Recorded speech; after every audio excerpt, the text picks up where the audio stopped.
Let's talk LeBron James, guys, because we know that free agency begins in 2 days. That's when you could see movement. You're probably going to see movement. I don't think you're going to see a LeBron James move announced on the 1st. He's always had a little bit of flair and drama to how he's handled these things. I wouldn't expect that to change. Mike, there was a little bit of news over the weekend regarding LeBron James and his eventual landing place. What can you tell us about that? Yeah, it's just the uncertainty is still up in the air.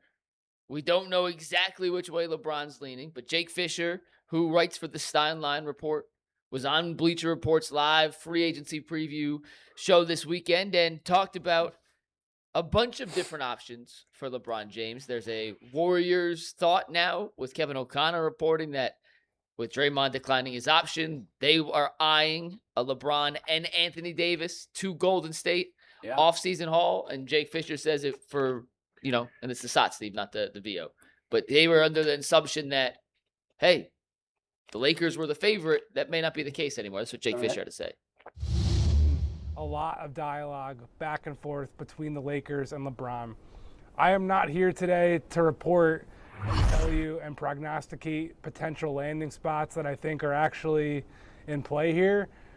But there is definitely a lot of belief around the league, around Los Angeles, stemming out of Clutch Sports, that LeBron has so many outcomes on the table here, and that it might even be more likely than not that he leaves Los Angeles and stays with the Lakers.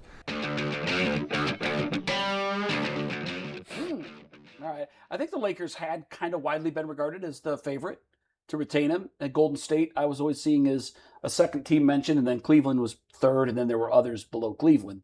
But do you guys feel like the tide has turned on that, and that perhaps it's not a foregone conclusion, or they're not the leaders in the clubhouse right now, the Lakers? That's kind of been my feeling all along. And I've kind of thought that more than, that obviously pushes Cleveland up the possibility list. But I kind of just thought, like, maybe the LeBron and the Lakers need a split. Like, their tracks seem different, kind of like Myles Garrett and the Browns. Yeah. In a different way, right? So I don't know that it makes it more likely. Obviously, if he's exploring possibilities, Golden State is tantalizing. And if Cleveland can work it out, then there is multiple appeal here for them. Yeah. So, but I've kind of felt like the Lakers and LeBron are not the best fit anymore. He always talked at the end of his time here how much he loved and respected the Warriors and everything that they stood for. Yeah. And he made it sound at the time like he couldn't play for them. Obviously, that was in the heat of the rivalry, of the Cavs-Warriors rivalry. But so much time has passed since then.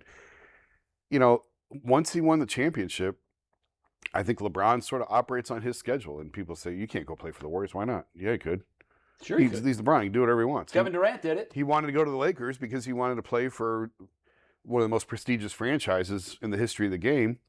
If he wants to go to the Warriors, he'll go to the Warriors. He doesn't care about what you think the perfect ending to his career is. He's going to do what he wants to do. Now, having said all that, I do think the perfect ending to his career would be coming here.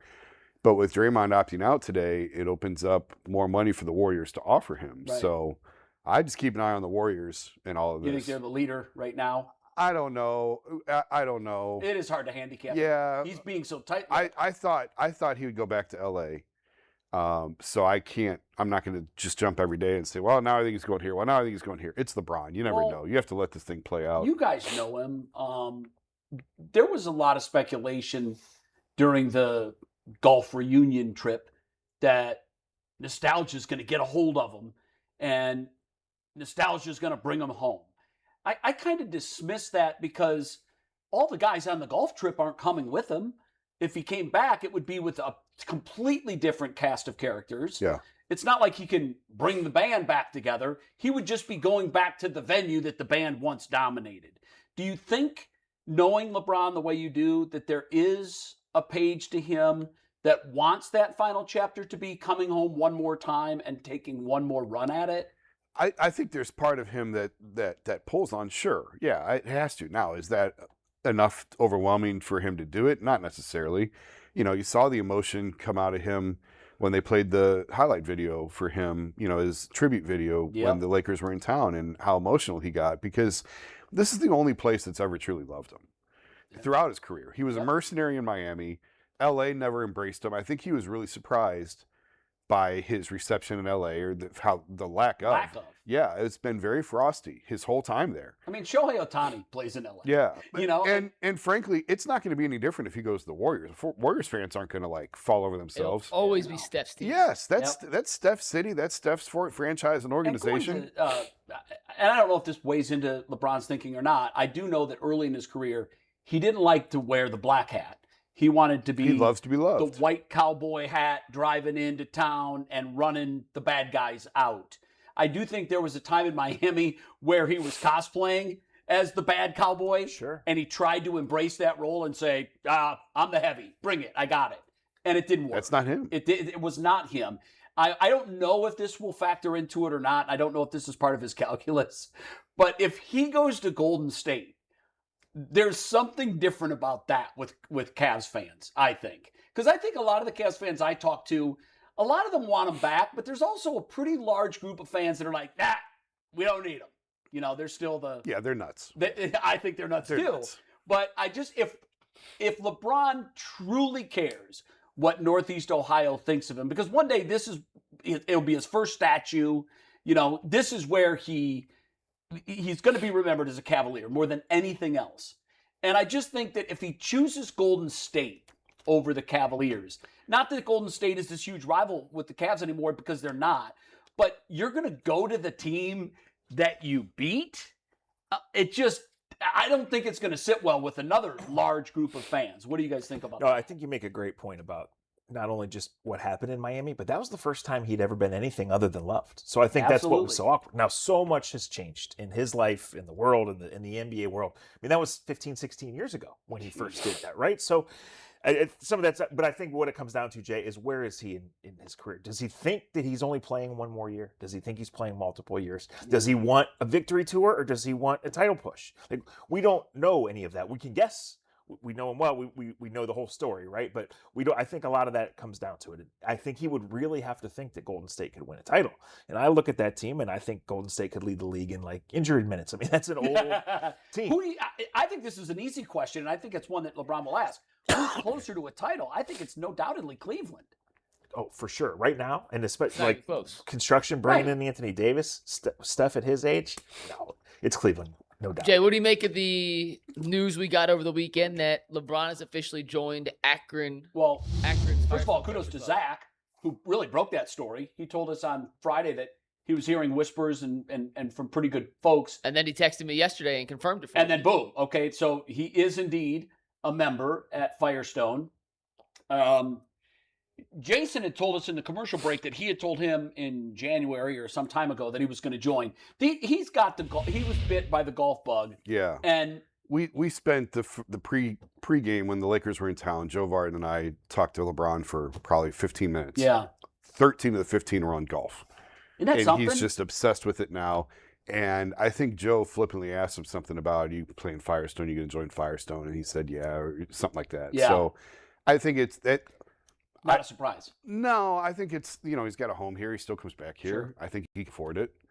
So it's the most prestigious course in the area. Yeah. So he's going to play it. Yeah, that makes perfect sense.